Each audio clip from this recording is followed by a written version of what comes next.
Hi, welcome to another Flax and Fiber Friday. Today I am working on this chair some more. If you remember, this was the one that I did the needle punched back design on. The other day, hopefully my dog doesn't knock the camera over. Okay. So the other day I decided I was going to alter it some more because it just wasn't being comfortable anymore. So I figured it was time to move on with this chair. I cut it down about 3 inches, so it's a perfect height for me to sit in.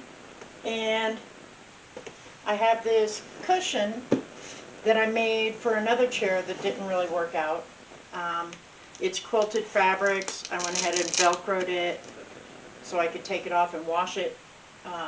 And it's an old couch cushion, so it nestles down in there. I gotta push it around. I'm probably gonna trim out, like just glue some fabric in this groove here, so it doesn't be real obvious. This is what the seat was looking like. So it was obviously an old chair. I had gotten it from the thrift store, I think, for free because she just wanted to get rid of it. This sat down in that groove, and so I just hammered it out. And then what I did, because the couch cushion was too tall if I put it on a platform, I wanted it to set in. I took this piece of plywood and cut it to fit, glued and screwed it down. I'll go ahead and sand it and paint it or stain it to look like that would.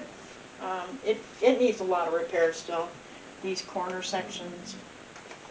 But so far it is so much more comfy. I feel like a kid sitting at the kitchen table. But it feels good on my back.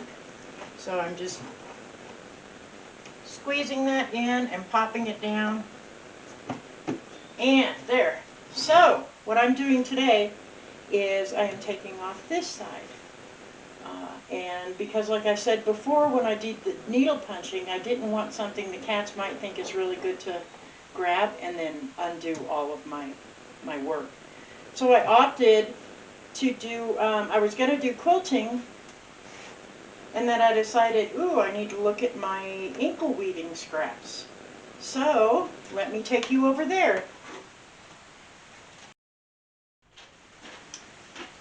Here I have scraps from Inkle and tablet weaving.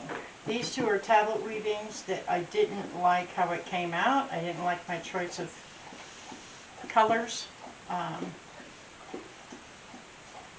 And I had cut them for a rug and then didn't like them, so at least I'm using them. I'm going to use those on the outside edges of the back of the chair because they're a little bit thicker. So these are my scraps. These were just random patterns that I came up with as I was warping the Inkle loom, and I like how a lot of them came out. It was like a fun experiment. And the reason I have these scraps is I did a whole bunch of bands and was going to make a rug. And stupid me, I started zigzagging them together, and they were coming out beautiful. And after I got probably about, I don't know, 6 of them, I laid them out and noticed they were all curving. And I couldn't go back in and rip out all that. So what I did was I went ahead and made some bolster pillows. And you can tell, especially I think on this one,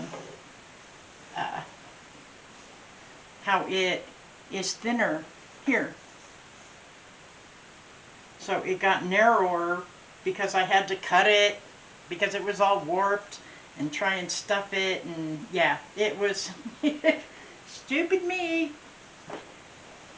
The solution to that, I decided, for this one, is I went ahead and stay stitched on either side of these strips so that I can Now zigzag together, and hopefully they will stay nice and straight and won't be curved. So wish me luck on that one. Some of these I can double. I think this one is too short, so I only get one of these.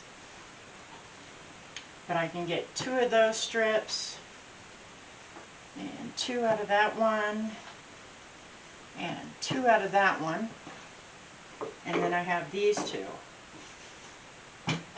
So let me get to sewing.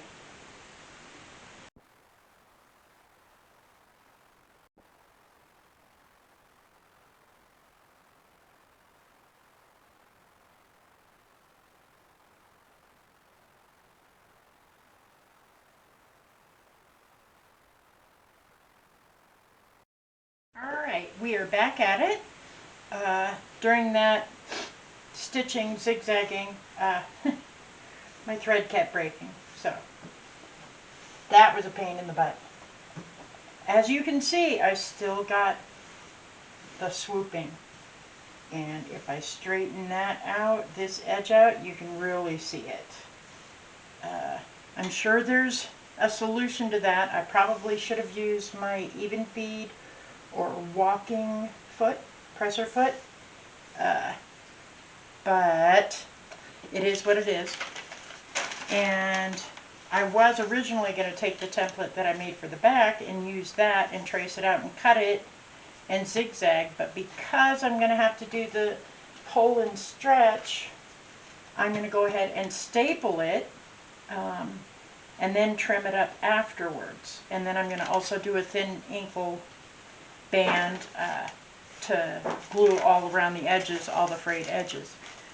So hopefully that will work. So let's get to stapling, and I will go ahead and fast forward through that. I decided that I needed to put a piece of wood down because this wants to push up, and I don't need that interfering with me trying to staple it, because it naturally, will set back once you sit in it, but the table's putting pressure. So I'm putting a piece of wood there to lift up the chair, and I will get to it and fast forward. Okay, so my camera fell down, so my screen's all messed up. It is not attached, so I got to figure out how to do that. I stapled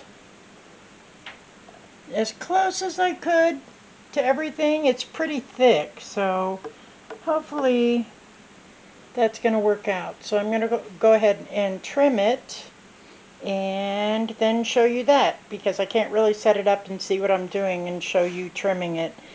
Not that that's super thrilling, right? But there we go. I'll be right back.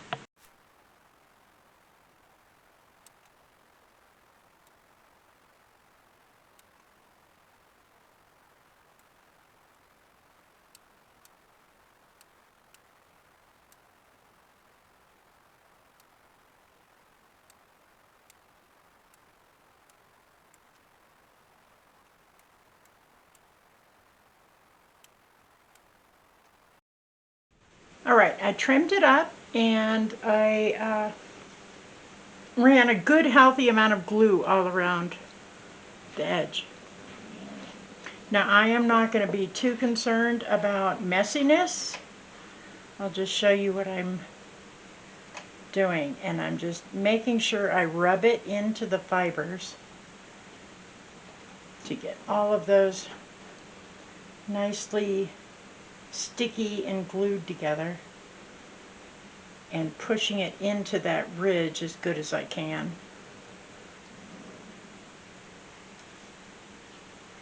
It's not going to be perfect, but this side's a lot smoother than the other side. And then I am taking a wash rag, and I'll soak it so that it doesn't get dried and yucky,